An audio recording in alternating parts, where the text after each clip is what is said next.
တောကတွေခဏခဏဖြစ်တယ်စိုးရိမ်မှုတွေခဏခဏဖြစ်တယ်ဆိုရင်စိတ်ကချစားထားတဲ့တက်သားတော်ကြီးလို့ရွမွားတယ်ဘာခန္ဓာကြီးမှမရှိဘူးနောက်ထပ်စိတ်ဆင်းရဲတဲ့နည်းနည်းကြုံလိုက်တာနဲ့အဲ့ဒါအကြီးကျယ်သူစိတ်ဆင်းရဲတော့တာပဲစိတ်ဆင်းရဲမှုမှာကျွမ်းကျင်နော်အမြဲတမ်းစိုးရိမ်မှုနဲ့နေတယ်ဒီစိတ်ကလေးကဟုတ်လားလူအများစုဟာဘာနဲ့ပဲနေကြတာတော့စိုးရိမ်မှုနဲ့နေနေတာတကယ်တမ်းကကိုစိုးရိမ်နေတယ်လို့သိတာနဲ့မသိတာပဲကွာတယ်စိုးရိမ်နေကြတာကြီးပဲလောဘမှာစိုးရိမ်ခြင်းကနောက်ကကပ်လျက်ရှိတယ်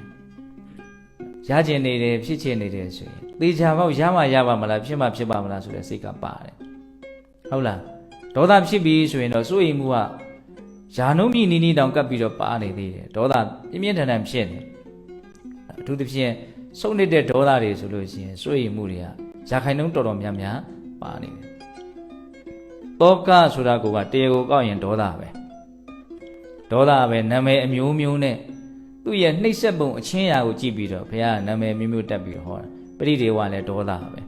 ဥပါယတလည်းဒေါသပဲ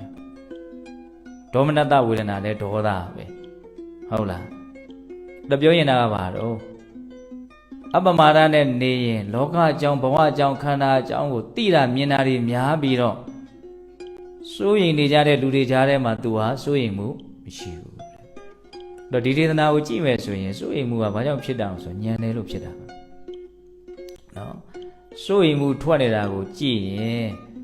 ဉာဏ်ပညာနည်းခြင်းအကြောင်းတရားကိုတွေ့နိုင်တယ်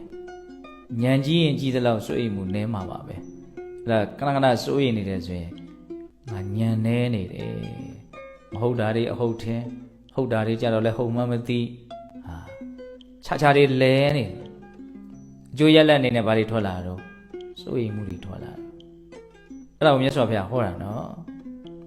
ပမာဒံအပမာဒေနယရာနုတ္တိပန္တိတောပညာပါတာရမာရုံရှာအတောကောတောကိနေမဇံပပတ္တထောဝဘူမတ္ထေဒီရောပါလေအဝခတိပပတ္တထောဝဘူမတ္ထေ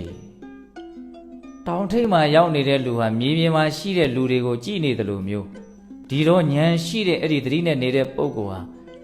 ဘာလေသတိနဲ့မနေလို့ဘာမှမသိတဲ့ဉာဏ်မဲ့တဲ့ပုဂ္ဂိုလ်တွေကိုအဝခတိသူဟာမြင်နေရတယ်သတိရဲ့စွမ်းအားကြောင့်ဉာဏ်တွေကြီးလာလေတယ်ပတ်ဝန်းကျင်လူသားတွေဘလို့နေကြတယ်ဘလို့ဖြစ်နေကြတယ်ဘာတွေဖြစ်နေတယ်ဆိုတော့သူကောင်းကောင်းသိတယ်ဘာတွေဖြစ်နေတာလဲဆိုတော့မှားနေကြတယ်မိုက်နေကြတယ်